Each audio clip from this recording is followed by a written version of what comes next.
Salam kenal sebelumnya, nama saya Dr. Cut. Kebetulan saya konsultan feto maternal di kandungan ya. Tapi sebenarnya walaupun saya dihamil, saya juga judulnya wanita juga kok. Sebenarnya masalah apa aja boleh. Kebetulan presentasi saya hari ini tentang nutrisi. Tapi kalau ibu mau ngomong-ngomong masalah obes, masalah penurunan berat badan, boleh sambil nanya, nggak apa-apa. Apa aja boleh ditanyain. Oke? Atau mungkin ada ibu-ibu yang pengen nurunin berat badan juga bisa. Tapi sementara saya ngomongin masalah ini ya, karena ini kewajiban ini. Karena ini waktu hamil. Oke. Nutrisi ibu dalam kehamilan dan tumbuh kembang ya.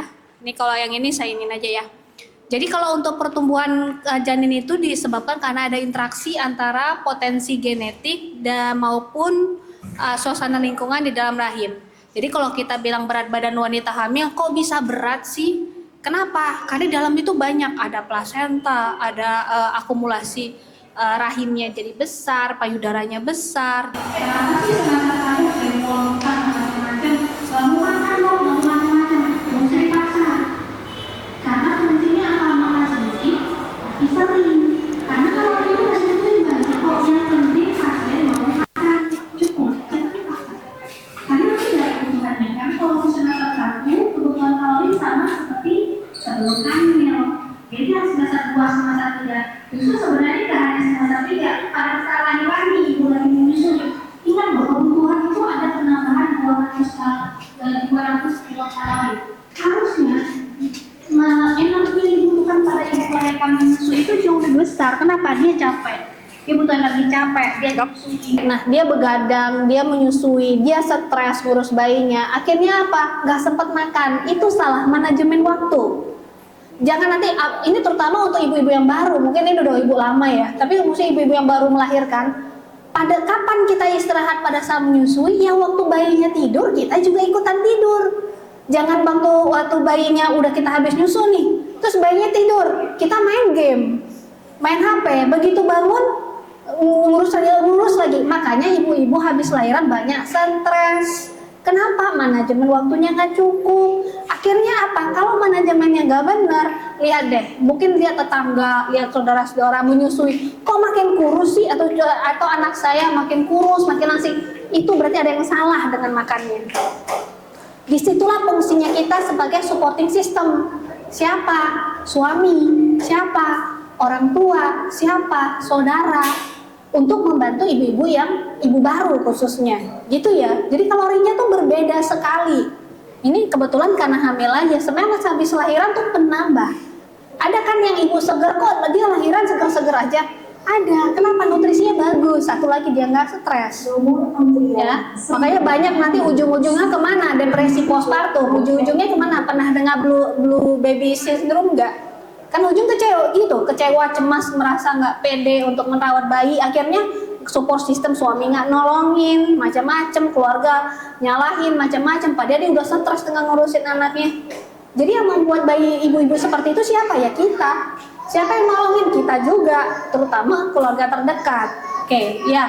Nah, kemudian kalau protein ini macam-macam loh ini. Ini simple ya. Mungkin nanti bapak-bapak di sini atau ibu-ibu ngerasa teori lah protein cuma kebutuhan meningkat ornitin, glisin apa sih tuh dok? Banyak banget. Ini saya cerita ya, ada kasus langka banget. Ini rare case ya. Saya pernah terjadi pada saat pasien saya. Jadi anak pertama meninggal karena tiba-tiba otaknya mengkerut. Orang bilang CP, cerebral palsy. Itu yang pertama. Ini kejadian nyata baru kemarin dan sekarang udah dirujuk ke RSCM. Tiba-tiba itu anaknya lahir normal biasa saja. Itu yang pertama ya. Kemudian tiba-tiba di 6 bulan spastik. Tiba-tiba nggak bergerak. Dia hamil biasa aja, nggak bergerak. Kemudian bawa ke Malaysia. Di Malaysia dibilang apa di MRI? Atrofi otaknya mengkerut. Kok bisa ya? Dicek macam-macam, akhirnya oke, ini kayaknya nih metabolik dan macam-macam genetik, udah cerita dok macam-macam deh. Akhirnya dibawa ke Aceh. Dia suruh itu anak akhirnya dibawa ke rehab medik, bertahan 8 tahun meninggal. Hamil lagi dong, hamil lagi. Anak kedua, kayak gitu lagi terulang. Tiba-tiba itu hamil lahiran biasa sama bidan. Kemudian di 6 bulan tiba-tiba spastik, kaku. Terus mulai kayak udah gangguan dari motorik, udah gangguan dari itu. Tiba-tiba kayak gitu. Kemudian di MRI lagi sama dokter yang sama di Malaysia, atrofi otak. Kalau bahasa awamnya ngomongnya biasa sih ya cerebral palsy, CP, tapi sebenarnya nggak sesimpel itu sih. Oke, kemudian anaknya bertahan berapa? 8 tahun bertahan. Akhirnya apa terakhir? Meninggal. 8 tahun. Yang ketiga kebetulan datang sama saya, dia mau konsul feto maternal. Akhirnya ibu datang sama saya di 34 minggu. Ibu mau nggak cek? Agak beda sih ceknya. Cek apa? Asam amino profile. Nggak pernah BPJS nggak bakal nge-backup. Harganya 2 jutaan lebih. Saya bilang, ibu mau nggak cek? Ini penting loh. Ibu kayaknya mungkin ada yang harus kita periksa. Ternyata hasilnya apa? Ada salah satu asam amino yang tidak ada, itu ornitin. Nih, ornitin. Saya nggak bisa ini nih. Ini ornitin. Jadi, ibu ngerasa nggak kalau ibu makan protein banyak, terus ibu kentut nggak? Itu efek dari terlalu banyak makan protein. Nah, sebenarnya protein yang ibu makan yang banyak itu akan jadi amoniak. Amoniak itu, ibu udah mau jadi amoniak, nggak bakal keluar lewat tubuh, nggak bisa. Harus lewat siklus urea dulu. Begitu siklus urea itu lewat, jadi urea baru bisa dikeluarkan. Itu normal. Makanya kadang orang makan banyak protein nih, terus kentut. Itu normal, nggak apa-apa. Nah, pasien ini apa? Dia ornitinnya kurang, salah satu bagian protein. Jadi kalau dia makan protein, itu harusnya kan jadi amoniak. Amoniak itu kalau mau dikeluarin tubuh harus diubah. Selamat pagi dokter. Pagi. Amoniaknya harus diubah. Nah, ornitin itu bahagian dari untuk mengubah menjadi urea, tapi nggak bisa diubah. Akhirnya apa? Amoniaknya di dalam darah kesimpan, menumpuk ke otak, jadi atrofi otak. Nah, ini karena saya rare case, saya penyedia karena ini agak penting ya. Ini Aceh loh dapat rare case dan itu jarang. Kasus terakhir saya dapat case report itu 2013-2015 di Amerika. Pertanyaan saya, memang Aceh kalah sama Amerika? Enggak ada. Pertanyaannya mau periksa? Enggak. Itu kan jawabannya. Oke lah, saya paham ekonomi mungkin lagi sulit dong. Iya, tapi poinnya bagi orang-orang yang memang perlu, dia akan melakukan itu cek saja, cek lengkap. Tapi bukan cek biasa ya, ada beberapa cek memang tidak bisa di backup sama BPJS. Nah, oke. Yang ketiga hamil, anaknya cowok. Ternyata dari literatur, anak cowok prognosis lebih jelek dibandingkan anak cewek. Anak cewek itu bertahan kemarin ketahuannya di 3-6 bulan, baru ketahuan spastik atrofi di otak. Nah ini saya baca-baca, waduh anaknya juga cowok nih, prognosis jelek nih. Saya udah konsul tuh sama dokter anak, kebetulan konsultan neonatal. Gimana nih dok? Ini kayaknya kalau anak cowok prognosisnya akan lebih baik, lebih jelek nih. Kayaknya dalam mingguan nih anak bisa hipoksia deh, kurang oksigen. Akhirnya gimana? Mau saya rujuk waktu itu ke RSCM. Tapi pada saat itu sudah 37 minggu dan masalahnya adalah pesawat. Pesawat nggak mau nerima. Gimana dok? Oke dok, kami ikhtiar bismillah kita lahiran di Aceh deh dok. Oke, kita bantu. Tapi dengan segala sesuatu kita screening apa yang bisa kita lakukan di sini. Tapi namanya ikhtiar, namanya berdoa ya. Ternyata ada hal baik di situ. Kenapa? Kalau saya rujuk itu ke RSCM, itu lagi demo besoknya. Terus dia bersyukur banget gak jadi dapetnya ke RSCM. Oke, akhirnya kita lahirin. Alhamdulillah itu bagus. Bayinya sih oke. Tapi kita udah warning, lihat dia seminggu pertama. Akhirnya di seminggu bayinya bagus, lahir gak ada masalah. Kemudian di seminggu pertama dibawa ke ZA, dicek dong untuk pemeriksaan standar loh. Pemeriksaan standar cuma pemeriksaan AGD, lihat hipoksia atau enggak, pemeriksaan macam-macam. Hasilnya enggak apa? Dokter anaknya telepon saya, dokter Cun, telepon. Kenapa? Gimana dong? Waduh, hasilnya jelek dong. Itu cuma pemeriksaan standar loh. AGD-nya rusak, dia hipoksia, urium kreatinine itu tinggi. Gimana nih dok? Aduh, ya udahlah bismillah kita doain aja. Dan berita terakhir pasiennya saya rujuk di RSCM. Mohon doanya untuk yang di sini memang kejadiannya orang Aceh kok.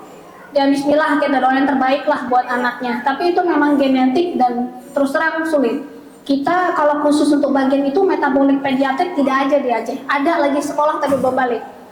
Ada hal-hal yang seperti itu. Poinnya gimana untuk tahu mau berobat, pasiennya mau berobat, mau sharing sama dokternya, mau minta tolong. Kenapa sih Malaysia orang lebih prefer ke Malaysia sama di Aceh? Nah, kalau di Malaysia tuh saya lihat tuh hasil begitu lahiran ibunya, anak pertama kedua lengkap banget, ceknya asam amino, cek macam-macam. Kenapa di Aceh beda? Nah kalau di Malaysia, ibu datang udah bawa satu kepok koper, terus ibu cuma diam aja, oke, dokternya nggak mikir lagi, cuma checklist saja, tek tek tek tek tek. Lah saya cek, bu mau nggak cek asam amino, harganya 2,5 juta, itu aja bu, itu paling penting, itu pun sudah berat sekali di Aceh. Jadi gini, kalau misalnya mau bandingkan, saya bukan membandingkan Aceh sama Malaysia ya, kalau mau bandingkan jeruk sama jeruk, jangan bandingkan jeruk sama pisang, itu beda. Itu sama kayak kita mau milih nih, kita mau pemimpin yang misal, maaf ya, kalau kita pemimpin yang Kristen tapi baik, apa yang Islam tapi pencuri? Gimana jawabnya? Gimana jawabnya? Hah? Mau pilih yang mana? Yang pertama Ustadz, oke lah Ustadz, tapi orangnya nggak bisa dipercaya, nggak amanah. Satu lagi orang Kristen tapi amanah. Mau pilih yang mana?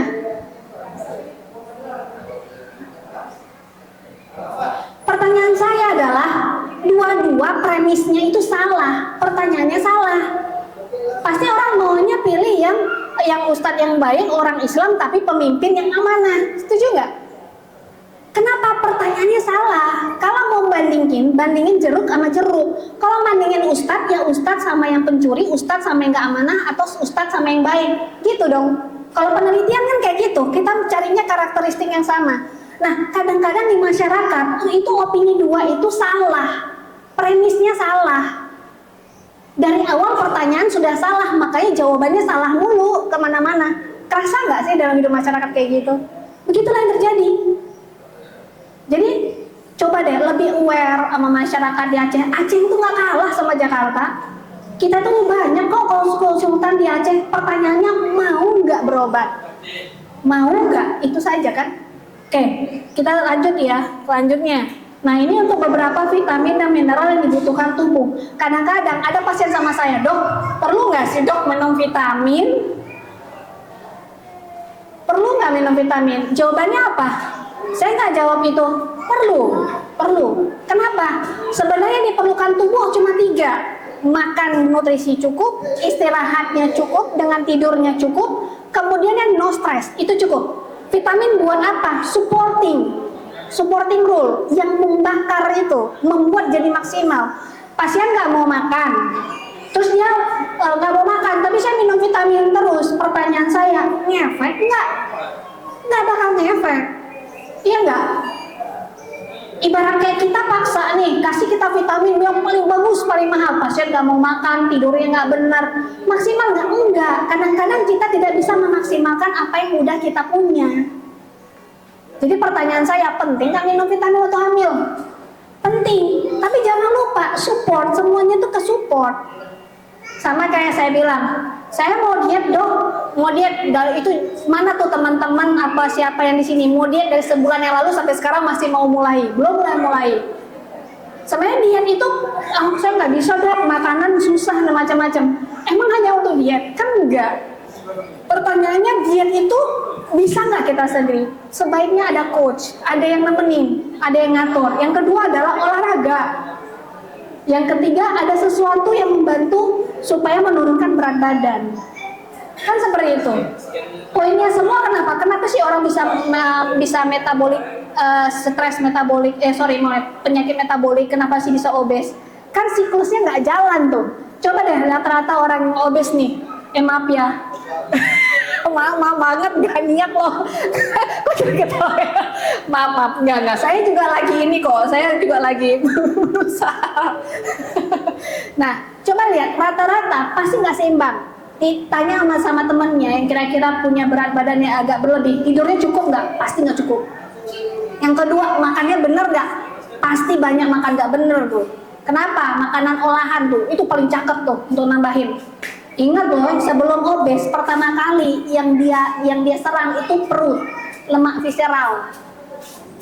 Kalau lemak visceralnya udah meningkat, udah ada resiko ke metabolic syndrome, itu pasti ujung-ujungnya ke obes. Gitu. Oke, kita lanjut ya. Nah, untuk rekomendasi berat badan, sebenarnya ini intinya, mau itu hamil, mau itu nggak hamil, sama rumusnya. Coba hitung di sini, bisa nggak ngitung BMI atau IMT? BMI itu indeks massa tubuh. berat badan, coba deh, berat badan dibagi tinggi badan kuadrat. Tinggi badan dijadikan meter ya. Berapa tuh beratnya? Kira-kira kita termasuk underweight. Kalau underweight itu tidak 18,5 ke bawah. Apa yang normal 18,5 ke atas sampai 24, atau termasuk overweight 24 sampai 29,5, atau di atas 30 termasuk obes. Coba kita masuk yang mana? Loh dong, itu orang hamil loh dong. Ini kan bukan orang biasa, bisa nggak dipakai? Bisa. Terus gimana caranya kalau untuk orang hamil? Pakailah berat badan sebelum hamil. Bukan berat badan pada saat hamil, beda. Berat badan sebelum hamil itu pembanding. Kalau kita udah tahu pembanding, nanti waktu hamil tahu nih berapa nih berat per semester itu bisa tahu. Bisa contoh obes. Kalau dari awal dia sudah obes, itu naiknya cuma 6 kilo dalam 9 bulan. Bisa bayangin nggak? Berarti dalam 1 bulan itu cuma boleh naik setengah kilo. Jangan lebih. Kenapa? Kalau obes, nanti susah keluarinnya. Ngedannya susah, semua susah. Keluarganya susah gotong, ibunya juga nafas nggak nyaman, macam-macam. Yang tenaga kesehatan juga susah. Semua ikutan susah. Ya, berarti mulai sekarang, berarti kalau yang belum pernah hamil, mulai jaga nih berat badannya. Yang sudah hamil, mulai diturunin nih. Yang lagi menyusui gimana dok? Nggak apa-apa, langsung aja makan sesuai nambah, tapi sesuaikan sesuai kebutuhan kita. Itu intinya. Sesuaikan sama kebutuhan kita. Ya, ada yang hitung nggak nih berat badan per tinggi badan kuadrat berapa? Coba, bapak berapa pak? Coba berapa berat badan, tinggi badan? Hitung dulu, tinggi badan berapa? 170.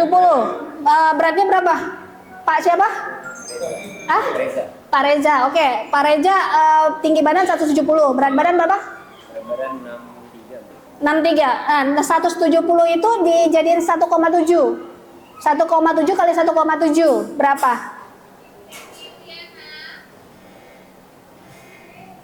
2,89. Oke, 170 tadi. Berapa beratnya tadi? Beratnya berapa? Lupa saya. 63. Berat itu dibagi itu. Dapatnya berapa?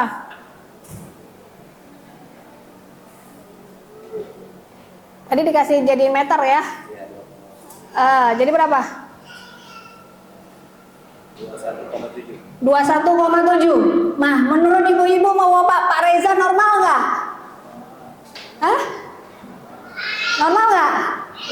Normal.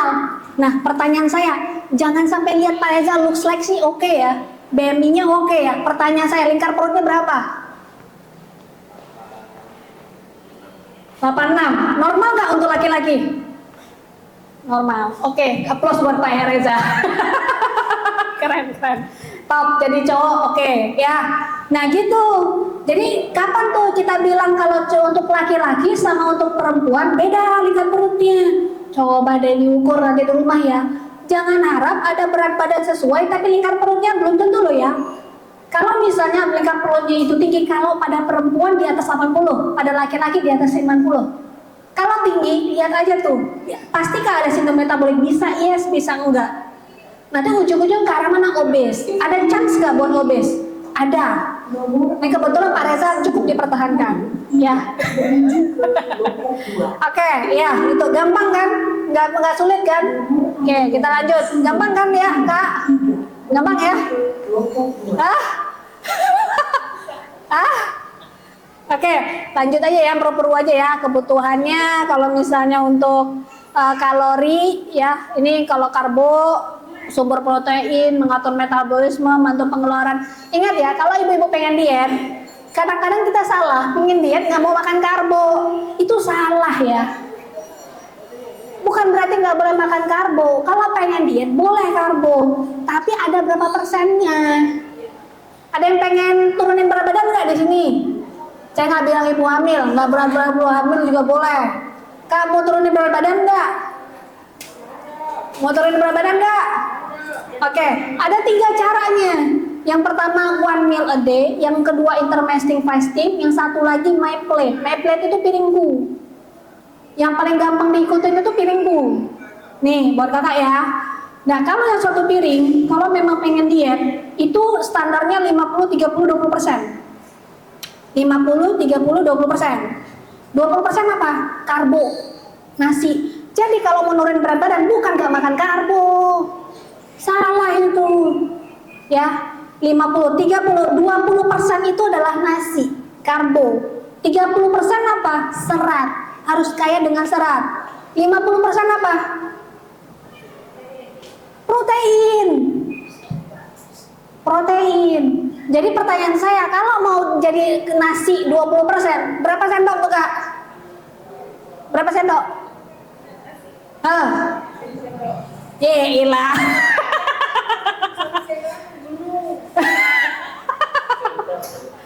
Kalau 20% itu berarti 3 sendok ya. 3 sendok nasi. Oh. Loh kok tempe condong makan? Gentong itulah 3 sendok nasi. 30% itu campuran serat, boleh nasi apa, boleh sayur apa aja. 50% itu protein. Taunya gimana dok 50%? Saya nggak ngerti persenan. Lihat telur, ada telur 1 genggam 1 genggam. Telur 1 genggam 1 genggam atau ayam 1 genggam 1 genggam. Nah itu 50%. Gampang kan? Gak sulit, gak usah pilih-pilih gram. Udah gitu aja. Dok, tapi saya udah coba diet dok, udah nyoba nih piringku. Tapi kalau saya tetap lapar aja bawaannya. Gimana cara supaya kalau tetap lapar supaya nggak lapar? Apa yang salah di situ? Ada yang salah. Kalau dok saya udah ngikutin piringku dok, tapi saya makin cepet kayak lapar. Apa solusinya? Apa solusinya? Jangan tambahin karbo, tambahin protein ditambahin, pasti nggak lapar, percaya deh. Bukan karbo ditambahin, protein. Ya Kak ya? Setuju ya? Jangan ketawa-ketawa aja, besok saya lihat. Ya, oke. Itu, jadi kayak gitu. Gampang kan? Gak sulit kan? Dok, ini dokter kandungan. Gak apa-apa, dokter kandungan juga bisa. Kan bisa juga wanita juga sama bukan hamil juga bisa. Sama. Oke, gimana kalau kita kelebihan makan satu piring? Misalnya saya tanya nih, Pak Reja, pernah nggak makan? Biasa cowok kan makan banyak tuh, bener nggak sih? Kalau makan piring tuh, habis makan nasi, ngantuk nggak? Ngantuk nggak? Ngantuk? Ngantuk. Coba, siapa deh? Lupa saya. Hah? Oh ya, Bang Yadi habis makan nih, 1 kepok nih. Pernah ngantuk nggak habis makan? Ngantuk. Tahu nggak kenapa ngantuk habis makan? Tahu nggak kenapa ngantuk habis makan? Oh ini yang senyum ngantuk nih, ngantuk ya? Tuh, yang senyum itu nih hampir semua senyum berarti ngantuk habis makan. Kenapa ngantuk? Kurang minum. Masa? Kenapa ngantuk? Kurang minum. Kenapa ngantuk habis makan? Kenapa Bang Edi? Nah, betul sekali, 100, cerdas.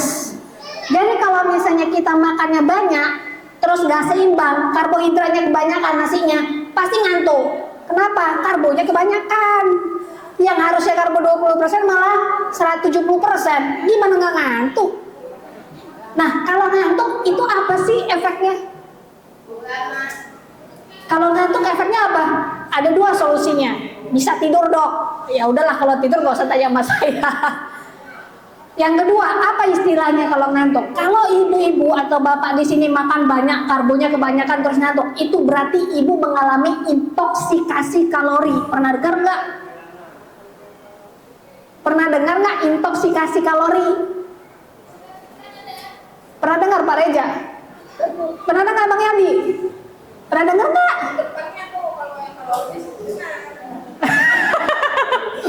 Intoksikasi itu artinya kalau bahasa medis keracunan. Jadi intoksikasi kalori, keracunan kalori, kebanyakan kalori. Ada solusi itu berarti kalau misalnya makan banyak, karbonya kebanyakan, nanti besok kalau temennya bilang ya, oh intoksikasi kalori itu. Terus pertanyaan saya, habis makan sering nggak nguap terus? Wah, kenapa tuh? Habis makan nih, nguap. Kenapa tuh Pak Reja? Kenapa? Kurang? Betul, cerdas Pak Reja. Emang cowok-cowoknya cerdas nih. Kalau habis makan muap berarti kurang oksigen. Pertanyaan saya, kenapa bisa kurang oksigen? Kebanyakan makan. Logika jalan. Oke lah. Tapi saya ajarin nih, ini ilmunya mehong. Saya kasih sedikit tipsnya. Kenapa bisa menguap? Jadi kalau ibu banyak makan nih, apalagi nggak seimbang, karbonya kebanyakan, terjadi intoksikasi kalori, keracunan kalori. Apa yang terjadi pada intoksikasi kalori? Itu gulanya naik apa gulanya menurun? Gulanya naik. Kalau intoksikasi kalori gulanya naik apa turun, Kak? Kak siapa? Lupa ya Kak Ita. Siapa? Apa yang terjadi? Kalau intoksikasi kalori gulanya naik apa turun? Oke. Gimana ibu sayang? Apa? Nggak naik. Intoksikasi kalori, keracunan kalori. Kalau orang banyak makan gulanya nggak naik, rendah. Oh naik, naik. Oke. Setuju gulanya naik? Setuju gulanya naik? Jawabannya salah, gulanya turun. Loh, kok bisa dok? Penasaran nggak? Kok bisa sih gulanya malah turun? Hah? Kenapa Pak Reja? Gulanya malah turun. Jadi kalau kita kalori terlalu banyak, insulin itu bekerja. Ini banyak banget nih gulanya nih orang di tubuh nih. Oke, waktu kita kerja nih, turunkan semuanya, turun semuanya. Oke, gula darahnya turunin nih semua sama insulin. Akhirnya apa? Kita drop. Gula darah turun, oksigen ke otak juga turun. Makanya kita nguap. Makanya sering kalau orang bilang nguap, hipoksia sentral di otak. Kurang oksigen bagian otak itu namanya. Karena sering menguap. Apa jawabannya? Ada solusinya. Jangan tidur ya. Kalau tidur mah gampang. Besok langsung tidur. Ada solusinya. Jadi sekalian tips buat ibu-ibu nih yang senang-senang makan manis. Jadi kalau misalnya setelah makan 1-2 jam itu kan terjadi lonjakan penurunan tuh gula darah. Di situ ibu makanlah buah atau makanan yang indeks glikemik tinggi. Contohnya apa? Kak Ita. Contohnya apa? Buah yang ini indeks glikemik tinggi. Contoh, saya kasih tahu deh, semangka. Pernah nggak kalau ngantuk, Bapak besok coba, nggak percaya kata dokter Cut. Nah, 2 jam habis makan, Bapak cari semangka ya, makan semangka, nggak otaknya. Apalagi indeks glikemik tinggi. Mangga yang masak banget. Apalagi nanas yang masak banget. Sawo, nah sawo tuh tinggi banget tuh, sawo. Itu bisa. Kenapa? Nggak bakal gemuk. Kenapa? Dia lagi turun. Nah, disinilah tipsnya. Kalau ibu-ibu suka cookies yang manis, ibu suka makan manis nih, pengen makan manis tapi nggak berani, takut gemuk. Ada caranya. Apa kata dokter Cut? Kalau mau makan manis, makanlah 1-2 jam setelah makan. Itu nggak bakal tinggi, tapi jangan kebanyakan. Jangan banyak-banyak kebablasan. Maksud saya pengen makan itu tuh. Bisa. Aman kan? Gampang kan? Gampang nggak? Ya Pak Reja, gampang kan? Nah, pertahankan tubuhnya sampai 5 tahun ke depan. Oke, jadi gitu ya, gampang ya. Sebenarnya kalau mau sehat itu gampang. Ada triki-trikinya tuh ada. Ya, oke. Ini lanjut aja ya, kebutuhannya bisa padi, umbi-umbian di kalori, lemak juga seperti itu. Protein yang tadi ya sudah kita bahas ya, hewani dan nabati. Kalau misalnya ada yang hamil nih, pengen nambah berat badan, jangan nambahnya pakai protein yang nabati, tapi cari protein hewani. Apa protein hewani? Ikan, telur, itu lebih ngefek. Ya, dibandingkan apa? Dibandingkan minum makan es krim. Percaya nggak makan es krim bisa nambahin berat badan? Nah, jadi nambahin berat badan. Pertanyaannya siapa yang bilang? Ya. Jadi nggak ada yang bilang berat badan bisa nambah karena makan es krim. Nggak ada bukti ilmiah, nggak akan bisa meningkatkan secara signifikan. Saya sudah bahas di video saya di Instagram. Boleh nggak makan, tapi share-nya sekitar 4 hari lagi lah. Oke, lanjut ya. Ini protein, penting nggak untuk pertumbuhan, pembentukan, mengatur keseimbangan air, macam-macam. Jadi kalau lagi diet, kalau kelaparan, jangan nambahin kalori, nambahnya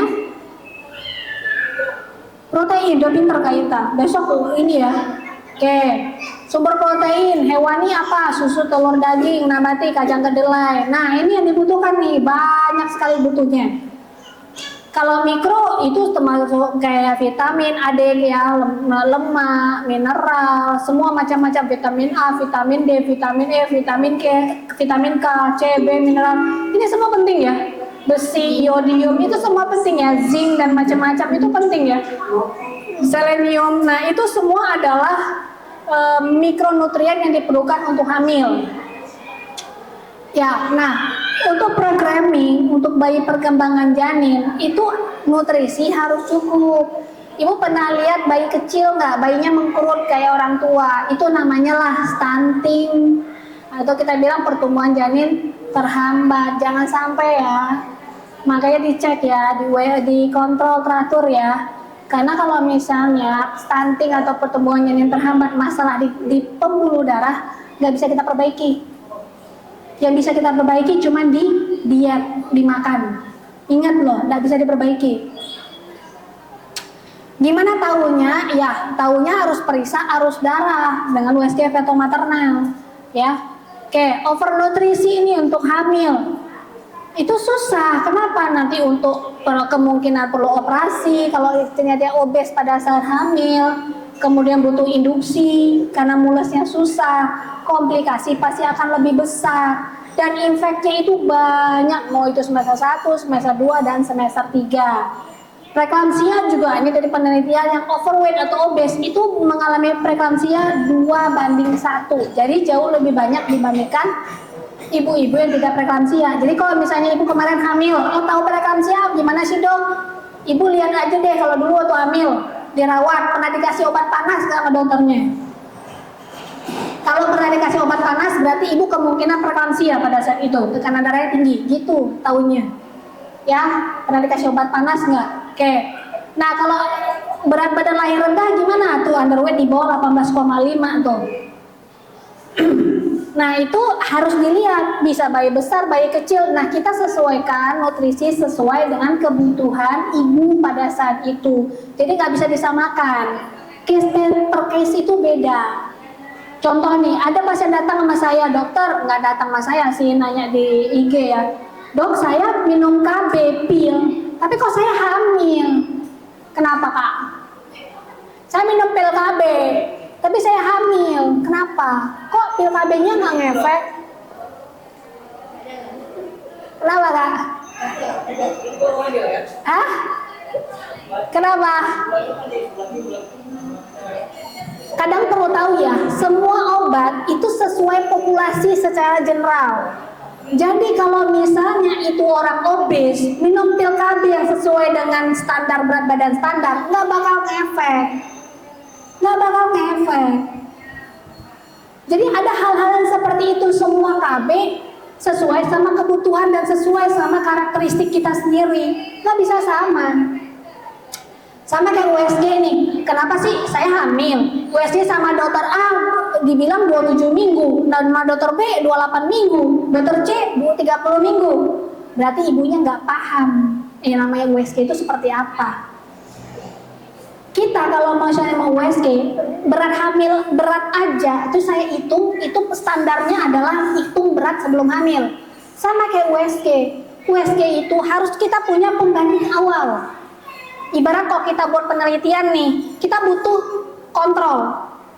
Makanya kenapa sering sekali kalau dokter SPOG suruh USG semester 1, USG semester 1, USG semester 1. Kenapa sih dok? Harus wajib. Semester 1 tuh masih embrio, di bawah 10 minggu. Tingkat kesalahan USG cuma 3 hari. 3-5 hari. Semester 2 nggak sempet dok, bisa nggak periksa semester 2? Bisa. Tapi pemeriksaannya beda, nggak bisa dengan pemeriksaan biasa. Kita cek otak. Otak tuh sensitif pada saat sesuai dengan pada saat usia kandungan dia saat embrio. Tujuannya buat apa dok? Kalau kita udah tahu taksiran persalinannya ini nih, semester 1 nih, udah dikunci sama dokternya. Nah, besok pada saat dia semester 2, semester 3 itu kan meningkat. Disitulah kita tahu ini bayi besar, ini bayi kecil, ini bayinya kurang, ini bayinya obes, ini bayinya overweight. Disitulah kita tahu. Kalau kita nggak punya pembanding, gimana kita mau tahu bayi kita kecil, bayi kita besar? Setuju nggak? Jadi harus kontrol hamil, jangan malas untuk kontrol hamil. Gitu ya. Oke. Cara persalinan juga akan berbeda. Bisa bayangin nggak kalau bayi kita ternyata besar, ketahuan besar, pasti SC kan? Akan meningkatkan komplikasi lagi. Kapan kita mau melakukan persiapan prepare? Sebelum hamil atau pada saat awal-awal kehamilan. Ya, nah ini NTD nih. NTD itu kayak nggak punya batok kepala nih. Selama saya balik ke Aceh, maaf nih ada tiga kasus semuanya dari Sigli. Sorry ya kalau ada yang dari Sigli, saya nggak tahu kenapa ada apa dengan Sigli ya. Tapi nggak bisa ngomong kayak gitu, harus buat penelitian dulu nih. Pertanyaannya kenapa sih? NTD itu apa sih kurangnya? Kurang asam amino. Asam amino di mana sih? Ini telur. Pertanyaan saya, emang orang Sigli miskin-miskin, kagak ada yang mau makan telur? Enggak dong. Berarti ada apa di situ? Apa ibunya nggak mau makan? Kenapa nutrisi nggak masuk dan macam-macam? Seperti saya bilang tadi, multivitamin perlu nggak? Perlu. Makan kan kadang-kadang kita makan, siapa yang bisa memastikan? Dok, saya makan sehat. Dimakan itu ada protein, ada ini di satu telur, ada ini, ada ini. Pertanyaan siapa sih? Orang kalau mau makan lapar ya makan. Apa pikir-pikir kayak gitu? Ya nggak sih? Itulah butuh suplemen. Kalau kita kurang, kita makan dengan vitamin. Ya, oke. Bisa loh kepalanya nggak ada, bagian belakang ini karena NTD, kurang asam folat. Bisa berulang nggak untuk hamil berikutnya? Bisa banget. Jadi kalau misalnya ada keluarga, ada tetangga yang bisa kayak gini, dia harus prepare dulu sebelum hamil. Jadi minum obatnya harus 3 bulan sebelum hamil supaya nggak terulang. Gitu ya. Gitulah perlunya kita hamil. Sebenarnya tujuan hamil itu apa? Udah dok, kemarin meninggal IUFD, selesai masalah, selesai. Nanti besok tinggal hamil. Salah. Belum selesai di situ. Kalau misalnya kita hamil tiba-tiba nih batok kepala saya nggak ada nih. Besok kontrol, besok nanya, dok, saya harus prepare apa nih? Yang pertanyaannya harus adalah pertama, bisa terulang nggak bayi saya? Yang kedua, kalau bayi saya terulang, apa yang harus dilakukan sama dokternya? Panjang. Apa prepare-nya di sana? Dan disitulah fungsi fetomaternal sebenarnya. Panjang. Nggak sesimpel itu. Kayak ada pasien saya juga ada masalah kelainan. Akhirnya saya nggak tahu gimana dia lahir sama orang lain, sama SPOG lain. Toh juga cuman SC, apa masalahnya? Bukan itu masalahnya. Kalau SC siapa aja bisa, tapi prepare selanjutnya sayang. Bisa udah tahu nih masalah kelainan.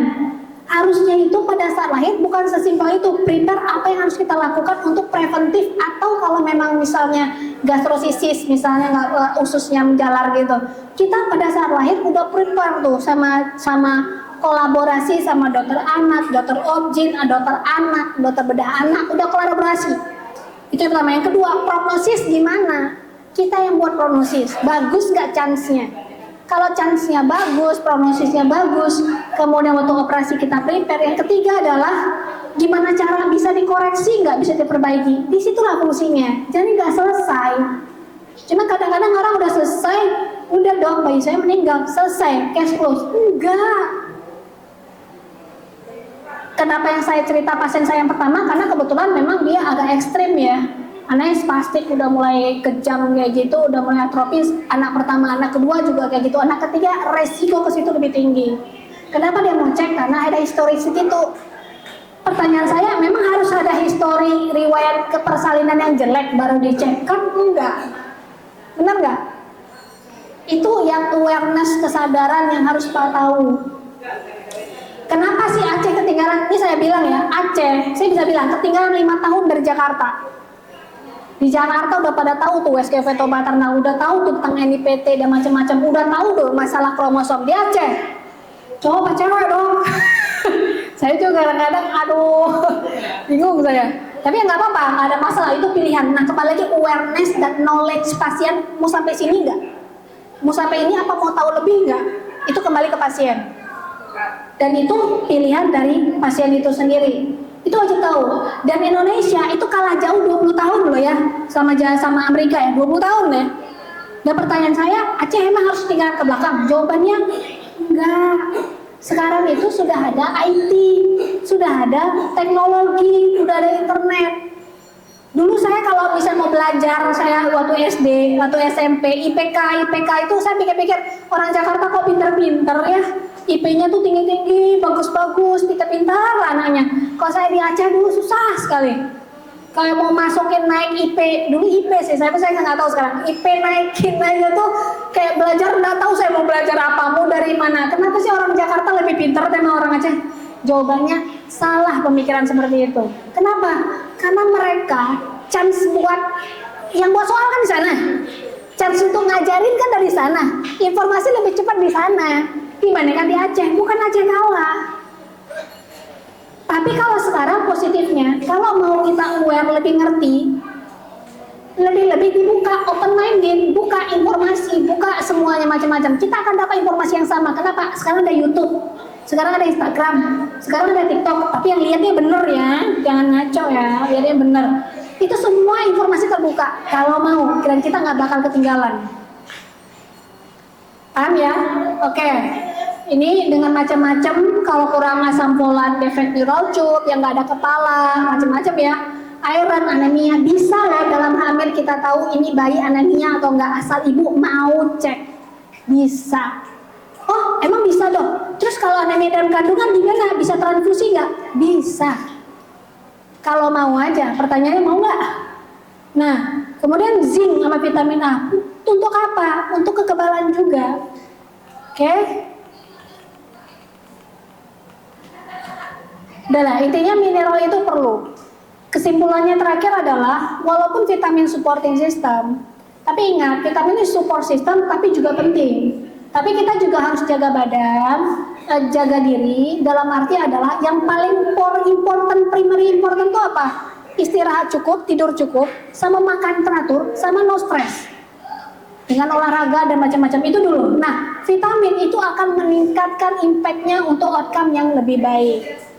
Ya, oke, saya rasa sekian dari saya, semoga bermanfaat. Kalau mau nanya boleh 1-2 saja. Oke, saya tutup. Terima kasih atas perhatiannya. Belum saya tutup dulu ya. Assalamualaikum warahmatullahi wabarakatuh. Tutup dulu. Waalaikumsalam warahmatullahi wabarakatuh. Luar biasa ya Bapak Ibu ya. Terima kasih kita ucapkan kepada dokter cantik kita, dokter konsultan feto materna ya Bapak Ibu ya. Jadi sudah ada di RSIA. Baiklah Bapak Ibu, sangat menarik ya pembahasan hari ini. Kita buka sesi pertanyaan mungkin untuk 2 saja karena dokter sudah ditunggu nih, sudah ditunggu oleh pasien di poliklinik. Silakan. Terima kasih dokter atas kesempatannya. Perkenalkan saya Ratu dok. Saya ingin bertanya, jika pada kita sudah pada kelahiran anak pertama itu sudah ditemui kelainan seperti CP. Nah itu untuk keberlanjutannya, maksudnya kehamilan selanjutnya itu dok, apa aja yang perlu dites atau sebelum hamil seperti itu? Terima kasih dok. Langsung dijawab dok. Ya. Sebenarnya kalau CP kan cerebral palsy, itu ada yang CP murni, ada yang enggak. Kalau CP murni kita bisa evaluasi bayi, lihat oksigenasi, oksigennya nyampe enggak? Oksigennya nyampe enggak? Lihat apa? Pembuluh darah. Nah, di situ bisa kita evaluasi, tapi cek Doppler, bukan pemeriksaan biasa. Jadi kita lihat sebenarnya gini-gini, secara gambaran ya. Kenapa sih ibu hamil harus dicek itu macam-macam? Ya Hen nggak sempat dicek nih, kembar kemarin. Nah, sebenarnya yang kita cek itu adalah pertama adalah pembuluh darah ibu. Bagus nggak? Karena darah oksigen semuanya dari ibu. Oke, itu bisa kita lihat pembuluh darah namanya arteri uterina. Normalnya kalau hamil dia pembuluh darah besar. Kenapa? Ibu hamil itu pembuluh darah harus besar, oksigen malnutrisi harus banyak tuh. Buat apa dia nyampenya? Buat ke bayi. Langsung ke bayi? Jawabannya enggak. Dia ke plasenta dulu. Dari ke plasenta didistribusikan kemana? Lewat arteri umbilikal. Arteri di otak, sama nyampe nggak ke jantung. Nah, dengan pemeriksaan itu pada saat hamil bisa Ratu kita lihat oksigenasinya nyampe nggak. Kalau ada masalah itu udah kedetek duluan. Itu kalau primer pada saat hamil. Pertanyaan yang kedua, CP bisa berulang nggak? Sebenarnya CP itu kalau beneran CP murni, dia tuh meninggal pada saat lahir. CP murni. Tapi CP itu bisa karena kayak tadi saya cerita pasien saya itu metabolik. Ternyata proteinnya yang kurang tuh, namanya ornitin. Tadi karena kebetulan ada tulisan ornitin aja saya ngomongin itu. Itu yang kurang. Nah kalau itu yang kurang, berarti kita cek metabolik beda lagi. Nah, saya nggak ngomongin bayi ya, kata itu lebih ke arah bayi. Tapi yang jelas pada saat lahir itu bayi harus di screening. Screeningnya macam-macam, semua ada macam-macam, sama satu amoniak, tapi dia aja nggak bisa periksa kita. Sampai saya kemarin mau cek ke Prodia, udah cincai mau periksa, nggak bisa.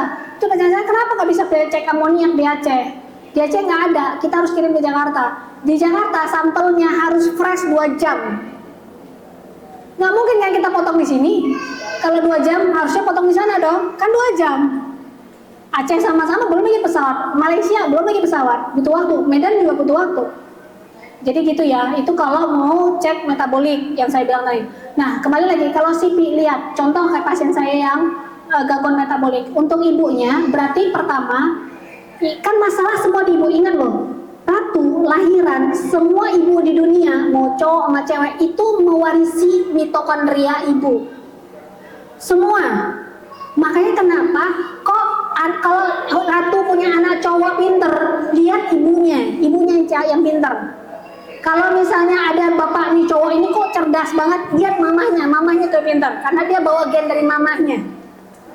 Ya itu sebenarnya mulai dari gen macam-macam kalau mau pinter. Makanya kenapa kalau di Al-Quran carilah cewek, kalau mau pinter kawin sama ke cewek yang cakep, yang pinter.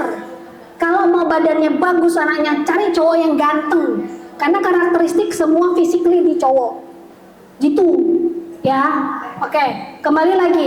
Nah, kayak kalau misalnya kurang ornitin, ibunya tuh agak beda. Kenapa? Saya harus konseling sama ibu-ibu kalau mau lahiran, ibu nggak boleh banyak makan protein.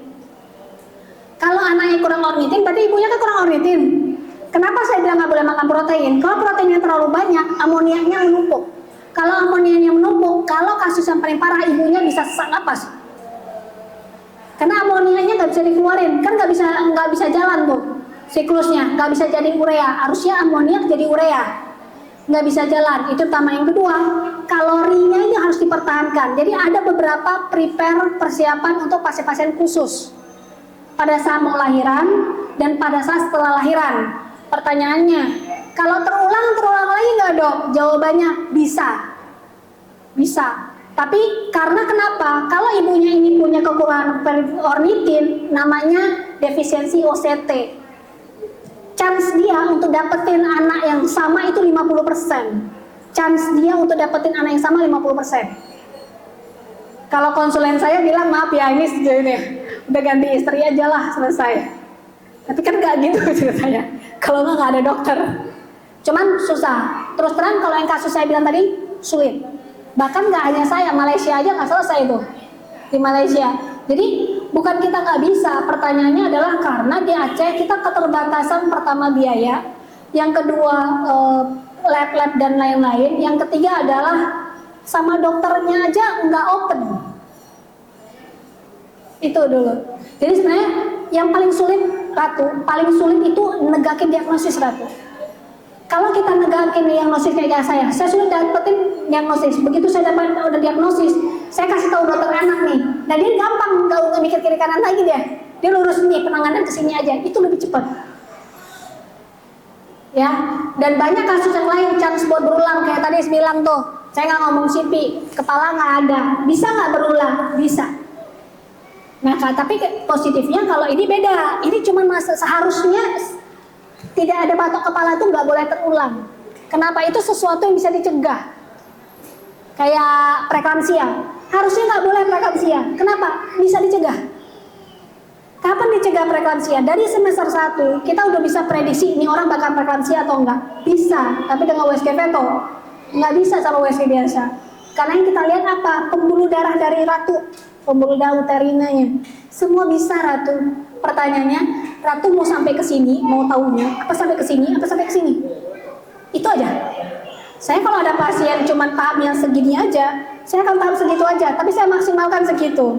Kan karena ada orang yang nggak menerima tahap dia mau maju, tahu sampai tahap ini mau nggak tahu lebih. Tapi kan kita kan nggak bisa ya, masing-masing orang kan punya masalah sendiri-sendiri ya, ekonomi dan macam-macam itu is oke. Tapi bisa dimaksimalkan ya sebisa dimaksimalkan pada saat itu. Ini mau nanya nggak Hen? Minggu depan ya harus jadi ya. Ya oke ya Ratu. Sip.